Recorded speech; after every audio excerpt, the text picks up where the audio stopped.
Today is Tuesday, February 7th, 2017. This is a regular meeting of the Los Angeles Board of Police Commissioners. Madam Secretary, please call the roll. Good morning. Let the record reflect Commissioners Soboroff, Girovilla, and Goldsmith are present, and we have a quorum. We do have a comment card on 1A for item number 1, consent agenda. Okay, we have a motion for approval of, or does anyone want to have any comments on items B through J?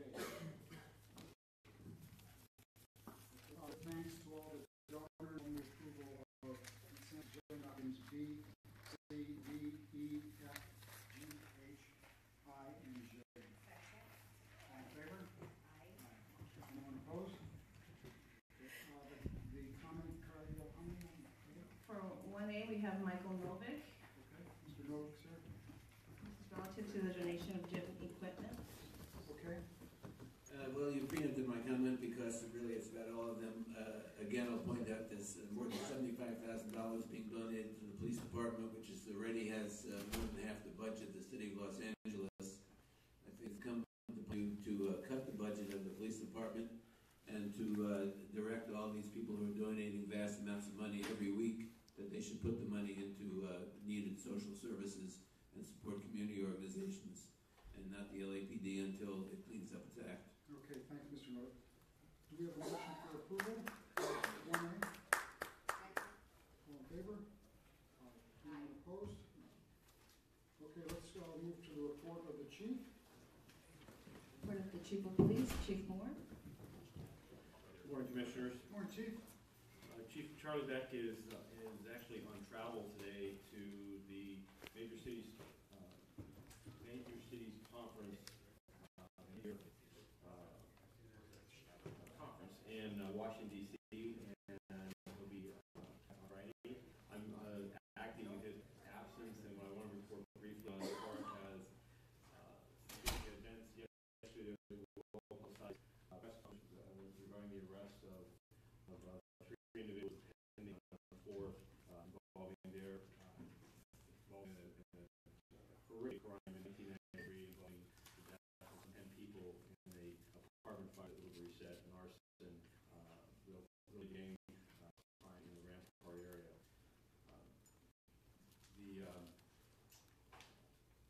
Other than that, as far as other significant events, we had a peaceful weekend. There have been a number of protests that continue to occur at the Los Angeles International Airport, and we stand in support of LAWA PD as they facilitate those marches and demonstrations. I'm happy to report, though, however, is that each of those marches and demonstrations over this past week have been peaceful and well managed and disciplined by the protesters themselves. And of course, Super Bowl weekend with a significant game on Sunday. I think been trouble for many, but our gentlemen were able to continue their work in the field around the city and kept the city safe as Americans enjoyed this Super Bowl football game. Chief, have you assigned anyone to try and find Tom Brady's music? There's been a number of sightings. However, we are keen to know that there's probably a couple replicas out there. As to crime, this is now, we've just completed the first month for 2017, so the numbers are still relatively fluid. However, we do have an overall decrease in violent crime of 1.5%. We have had a slight increase in homicides. The first month of homicides in 2017 have been remarkably different than 2016 in that the makeup of both the victims as well as the weapons involved. Only 14 of the 32 homicides so far have been identified as gang related, which is a significant difference from last year.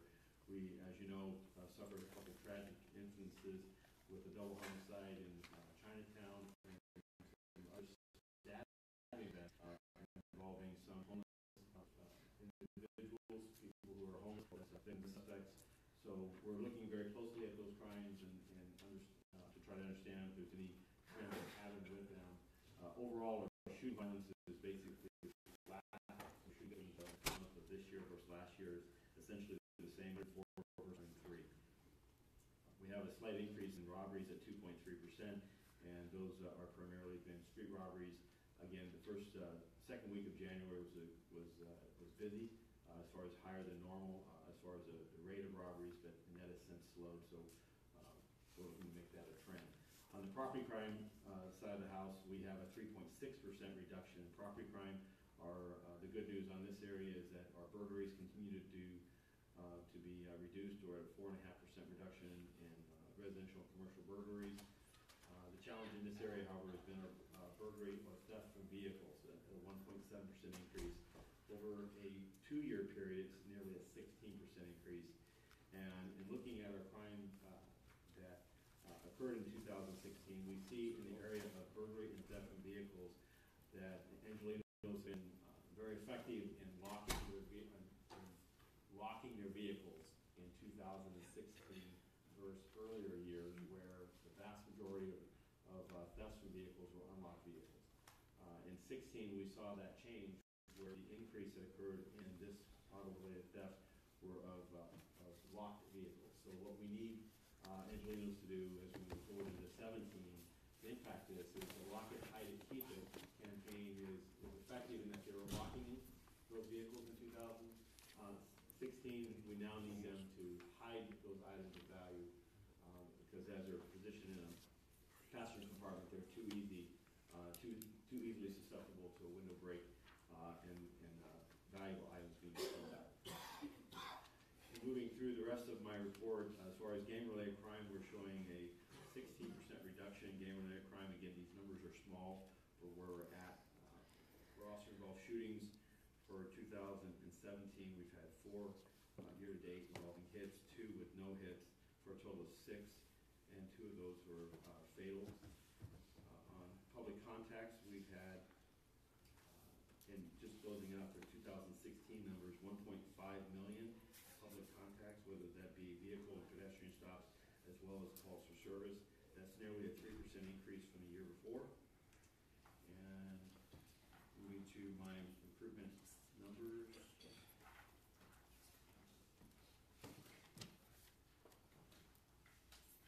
We have 9,935 sworn police officers on payroll, and we have 2,779 sworn civilians. That's a slight increase of about 29 since my last opportunity to sit here to provide a report. And our specialist reserves, we have 279 level 1 reserves, 36 level 2, 106 level 3, and almost 300 specialist volunteers, with 57 of those being chaplains. And that concludes my report. Any questions of the chief? Thank you, sir. We do have 5 public comment cards. Okay, let's go. We have Prentice Jenkins, Michael Novick. Morning, Mr. Jenkins, sir. Good morning, Commissioner Sobral. Good to see you. Please let the record reflect Commissioner McLean Hill is now present. Thank you. Good morning, Commission. One of the things that I do is I identify a problem. So I haven't shown my credentials here. When I say that I want peace between residents and police, I actually mean it. I identify the problem, I address the problem, I get the problem to the negotiating table. In the negotiating table, there's a compromise, then it becomes mutually beneficial to all parties involved. It's that simple. I continue to get up here every week and say I want peace between residents and police. I'm the dissenting voice that says I truly want peace, but I can't do it myself. I continue to tell the officers to go to peace between residents and police, to my GoFundMe page, but I haven't shown my credentials. These are my credentials. That's me in 2000. That's a free computer training program. That child right there was 11. She's about 28 now. That's how old I am. Here, I'm passing out food. We created a free food bank. I'm considerably heavier. I'm 20 pounds. And that's Scientology who passed out turkey on Thanksgiving. We had to bag it. I had to go get it from the Los Angeles Regional Food Bank. That's where to about close to 600 or 700 people. We ran out of food and there was almost a riot. And I quelled the riot by saying, hey, we'll be here next week, and gave them all tickets. And if you get in line, if you get here, you get to cut the line. That's the only way I stopped the riot, because they were about to riot. And so those are my credentials. I have credentials of Bank of America giving $7,500. U.S. Bank giving money. Mr. Jenkins, thanks for all you do. May I have that? Yeah. Thank you. Michael Novick, followed by Audrey George. Curious that the chair didn't ask Mr. Jenkins to stick to the topic, as you usually do when people you don't like have things to say to you that you don't want to hear. I want to pick up on the fact that the chief is at the major cities conference. I was just back east for the protest inaugural into New York.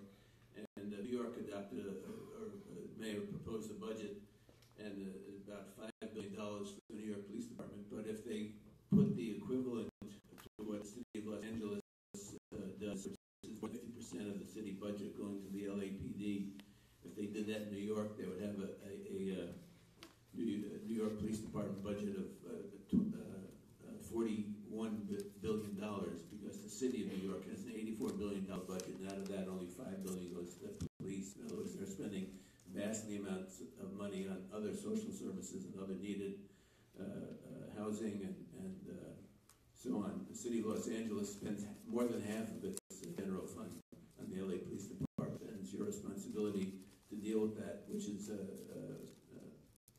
completely out of proportion. In terms of the other comments, I'll just point out that the chief has acknowledged that the LAPD has already had 6 officer-involved shootings. We're not even 5 weeks into the year, and 2 people killed by the LAPD. This is not drive-dust statistics. That's human beings that are being shot and killed. At Los Angeles Police Department, they do nothing to stop that problem or deal with the problem. 3 more cases later of officer shootings and in-custody deaths. And every week we come here and say to you that you have the responsibility to act as a civilian oversight, a citizen oversight, and deal with this. So Charlie Beck has to be fired, and the police commission has to be reined in. Next, Mr. Novick, next. Audrey George, followed by Mr. Puppet and Akili. I want to talk for a moment about the issue of efforts to reduce crime statistics. It is not at me, after reading LA reports and IG audits, that the department believes that racist policing is a perception rather than a reality. Then I read an article in the LA Times yesterday quoting Chief Beck with respect to flooding South Central LA with officers to reduce crime statistics. He was quoted as saying that it's okay to inconvenience the residents of unwarranted stops to achieve goals. Charlie Beck may feel that such stops are a mere inconvenience. To the community, those encounters are fraught with fear and are traumatizing, and in reality justify to Black and brown people that their lives are in danger just because they are present in their own neighborhoods. Understandably, they know they have targets on their backs due to this reality. We hear all the time that no police officer leaves home for work intending to shoot a Black or brown person. Remember, the victims of state-sanctioned police killings, likewise, leave their homes hoping to return safely to their loved ones, to play with their children, hang out with their friends, etc. Their intent when they leave their homes is often interrupted. Thank you.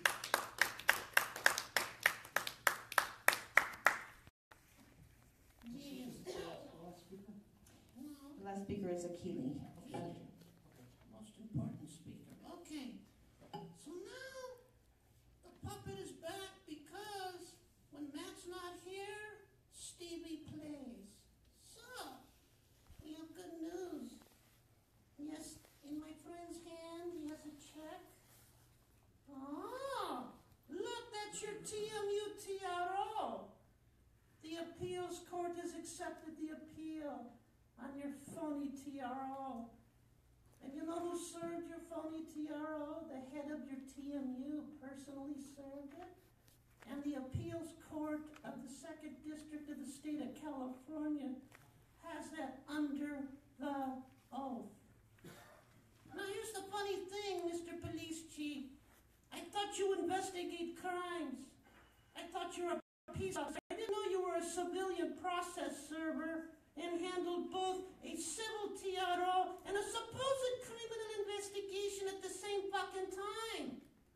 But it turns out Mr. Day wanted a goddamn promotion. You know, on his webpage, quote, "My dream is to one day become a lieutenant." Yes, we know about that. Detective 4 wants to be a lieutenant, so how do you become detective to a lieutenant? You fuck somebody like me, but it failed. So now, why is the head detective in a criminal investigation serving and filling out a process serving form in a superior court in a civil matter on a TRO? We don't know. You know why? Threats, intimidation. Yes, when 2 people come out and flash badges, your neighbors see it, and they scare the shit out of everybody. So for $15, we move forward today. Next speaker, please. Akili?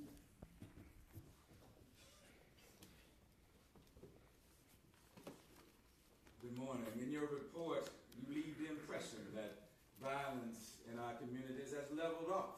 You leave the impression that somehow or another your purpose for occupation and control is no longer valid. If that were the case, then many of us wouldn't need to be here. I want to quote for you a statement from James Baldwin. If you are a Negro in America today, you are in a constant state of rage.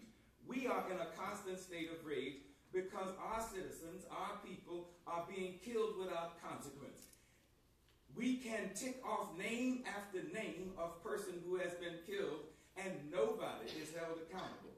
That destroys the trust of the people in this community. It makes your job more difficult because the thing you need to do is have trust from us, and you don't have it.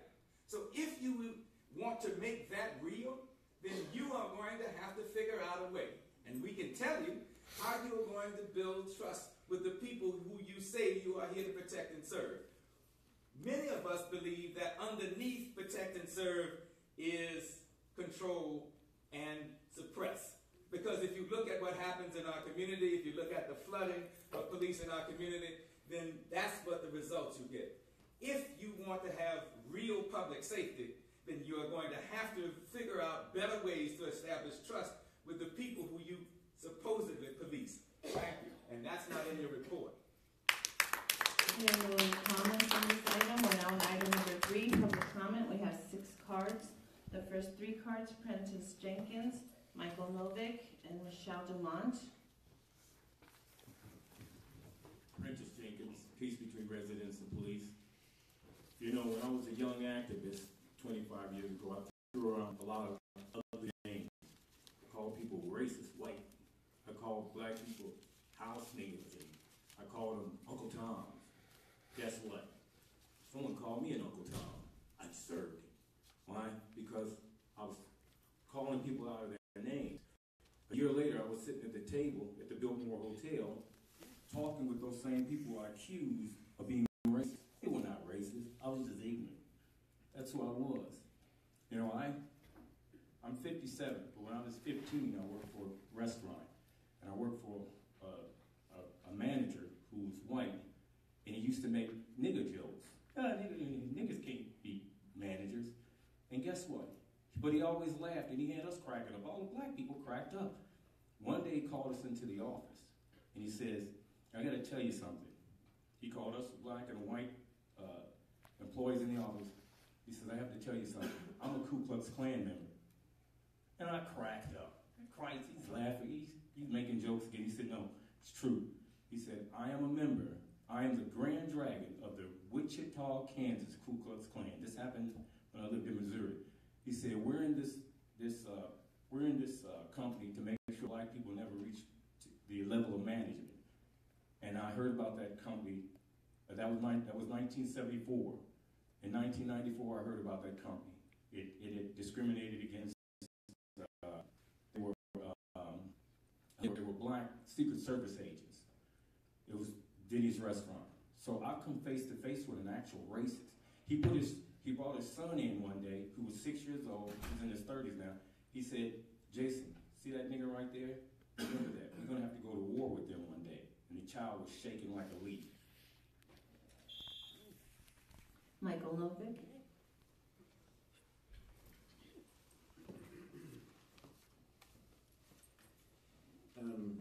Not sure the purpose of those comments, except that I think they reflect the reality that racism is endemic in the society, very, very widespread, and it permeates the culture of the Los Angeles Police Department. It's incumbent upon the Police Commission to deal with the fact that the basis of policing in this city and in this society is with the reinforcement of white supremacy, the enforcement of a set of legal codes and social mores that discriminate at the root against black people, in particular indigenous, Mexicano, Mesoamerican, Native people, Asian people. You're enforcing a mechanism of social control far beyond the question of law enforcement. And the Police Commission is the theoretically agency charged with dealing with that set of issues. So you might be happy that there are very few people here today. I think you don't like it when a lot of people show up, but I think it reinforces the fact that it's incumbent upon you to change where and when you meet. I think you have to be outside in the community in the evening when people can come and see what's going on in their lives and the impact that the racist system of law enforcement has on them. And the fact that you continue to meet here, there was a whole row of police, I don't know where they all went, but when I came in, the whole first row was filled again with uniformed police officers. There was another phalanx of them outside, and you're preventing people from expressing to you how deep the problem is and how radical the solution needs to be. And until you get out into the community and deal with that, you're a prisoner of the police department and not the supervisor of it. Michelle Dumont, followed by Karen Holtzman.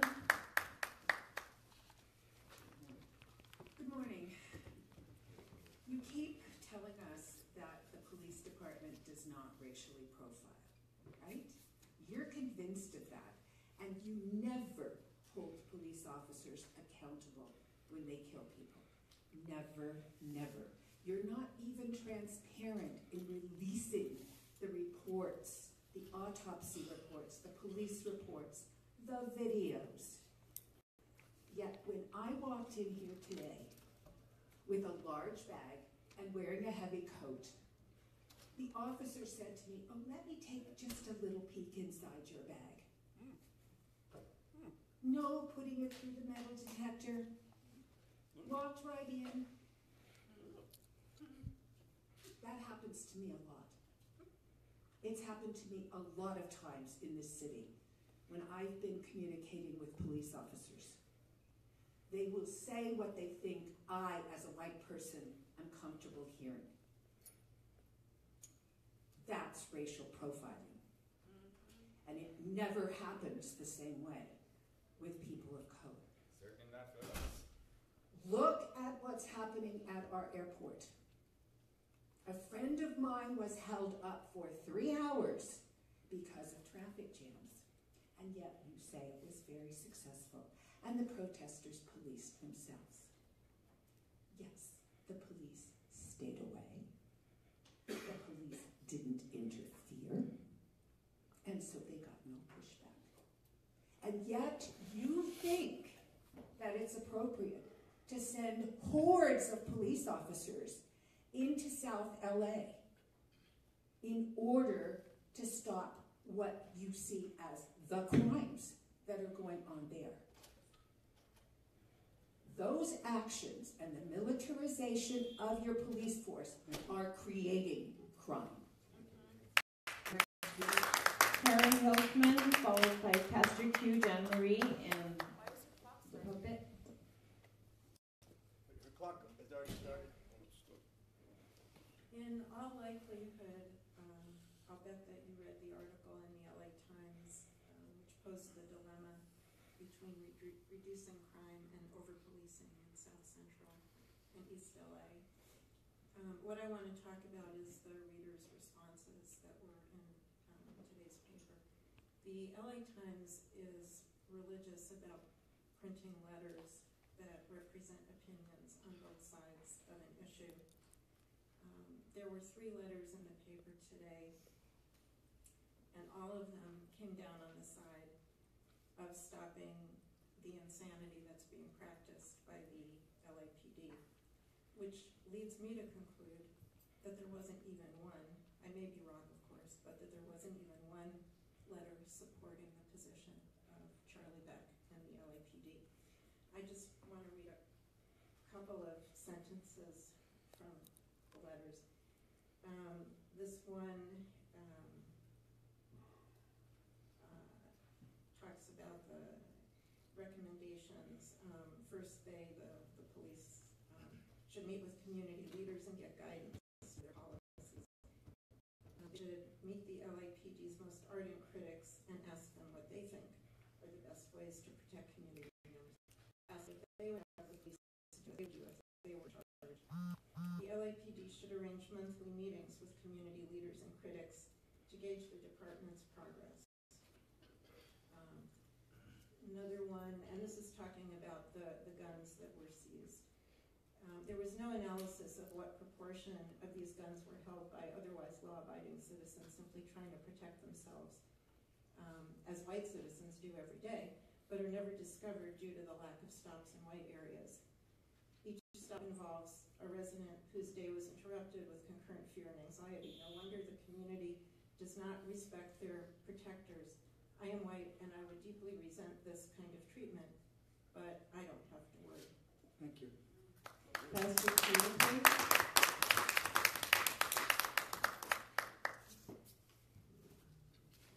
Morning, sir. Good morning. Pastor Q, the Church Without Walls, Skid Row, Creating Justice, Black Jewish Justice Alliance. As you can see, not many people are here because we're dealing with the trauma. Because we feel like Waukesha Wilson just disappeared into thin air. Nobody knows what happened to her. Because from day one, we've been getting conflicting information. I'm kind of reminded of Pharaoh when Abraham lied and said Sarah was his sister and Pharaoh took her. God never addressed Abraham's lie. He dealt with Pharaoh. To whom much is given, much is required. Jesus came. Many of you believe he was God in the flesh. I believe that. Went into the synagogue and flipped the tables of the money changers because they were priests and they had power. To whom much is given, much is required. We always talk about crime in the black community and gangs, but gangs are not given power. To whom much is given, much is required. The public gives law enforcement the power. Judgment always begins in the house of God, and it always begins with leadership via priest and Pharaoh. He said no officer leaves home expecting to kill a black person. But I don't think officers live home and care if they kill a black person. Many of them may. Thank you, sir. But that's just an opinion. It is not what we're seeing and not what we're experiencing. Mr. Puckett.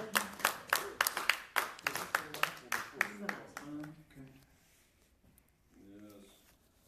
So now that the discipline is over on the supposed W.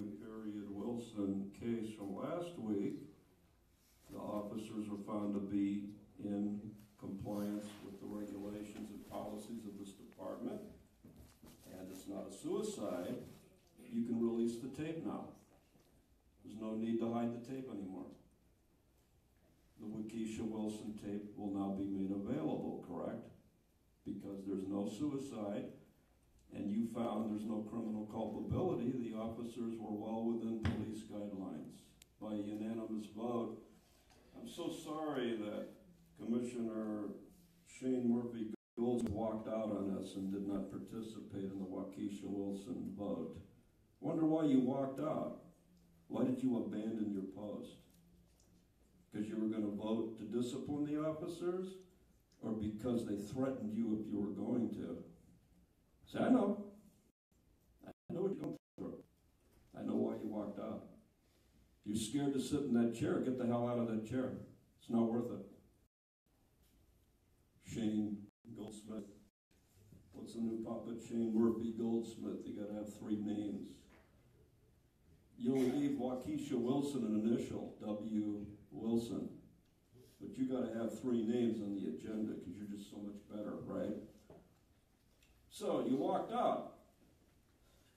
No excuse. Stand your ground. The other 4 commissioners voted to let the cops keep their badges with no culpability. So where's the tape? Release the tape.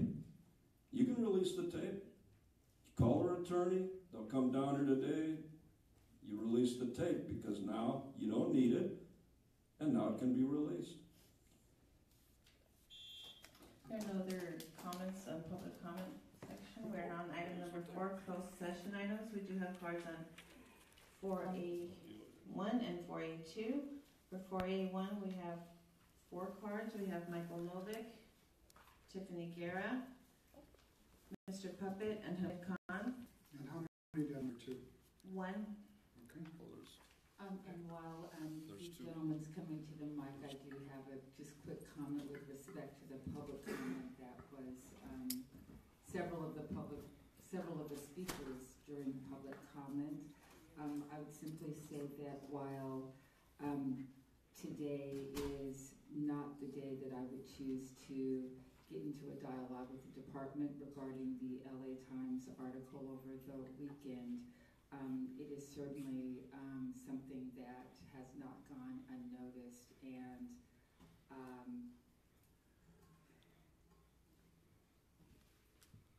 I will not attribute to the chief a quote that I did not hear, notwithstanding the fact that it appeared in the LA Times, but I would say that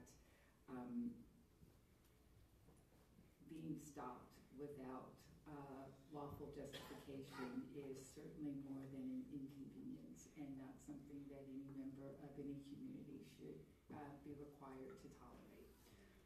That's independent of any other legislative initiatives. Again, I'm not going to open the Congress for something I did not hear say.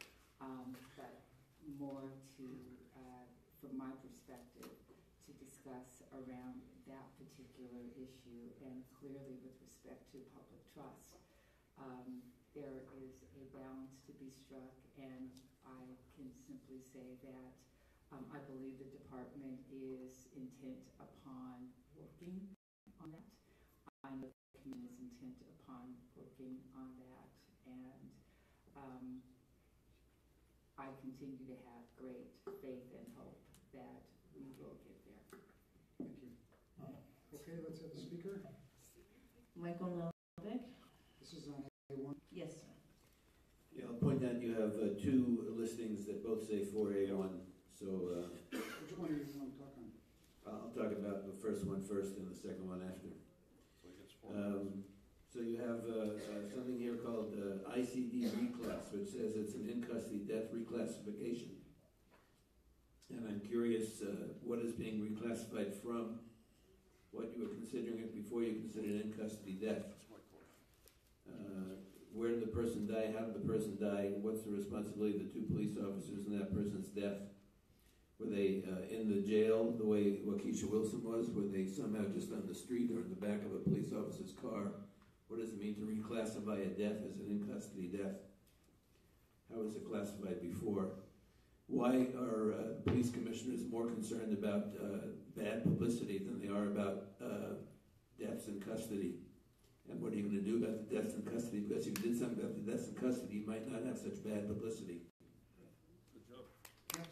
Tiffany Guerra, followed by Mr. Puppet and Hamid Khan. Those are the 4 and A1. Yes. Can you start it when I'm actually I will restart it. Tiffany Guerra.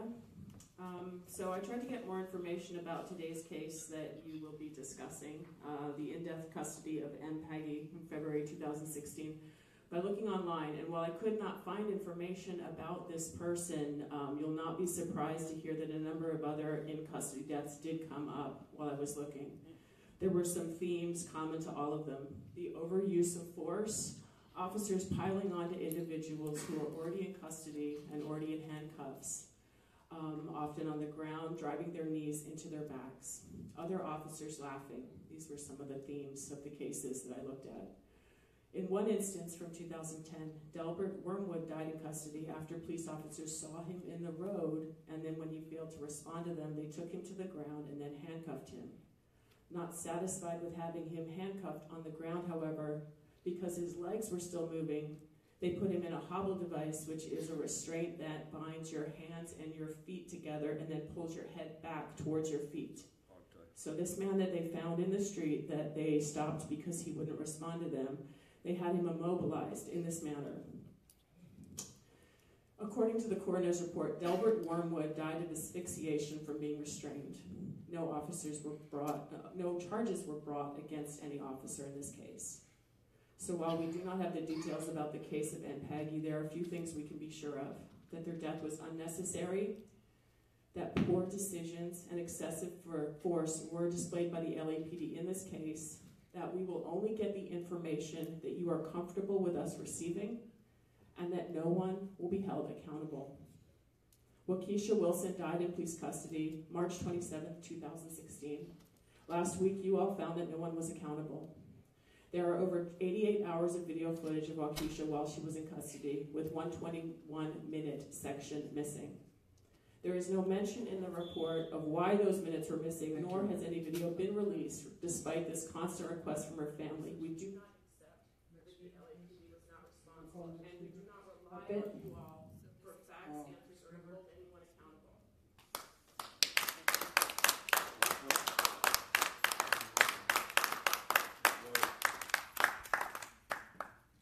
Reclassified. So we have 2 police officers and no custodial officers, so we know she wasn't in the jail. So this was a field incident involving in-custody death. So, March 27th, 2016, Waukesha Wilson dies in custody. Steve Soberoff and Matt Johnson had me dragged in November 2015 to that same jail. Then, in May 2016, you had me visit that little hotel over there where Waukesha Wilson died again. So you know what? Her videos, all of them, are germane and discoverable in my federal case. Conditions of custody are issues in my federal case. So I can ask for those videos and you will provide them in discovery to me. How about that shit? So you didn't think of that. You were going to make me Waukesha Wilson number 2. Because, see, in November 2015, to teach me a lesson, Steve and Matt, not here, you dragged me around and held me 13 and a half hours on that phony misdemeanor charge in the lobby with Mr. Hunt. That was to practice on me. Then you honed your skills and you killed her March 27, 2016, and then you brought me back in May 2016 to finish me off. See, Waukesha Wilson was an experiment. You're going to do more of that shit. That's right. If I didn't post bond, I'd be dead right now. That's right. So it's germane to my case. So, Mr. T-Bang and Mr. Inspector, will you release the videos to me on Waukesha Wilson's case today without me having to go to the cost and expense to request for production of federal lawsuit? Let me know. I'm right here. Next speaker, please. Hamid Khan. Is this the last? This is the last, yes. On one of the 2 items. honor the names of all the people who are on the list of this closed session, but I think from your vantage point, they become a statistic. They become a statistic because the whole process of this closed session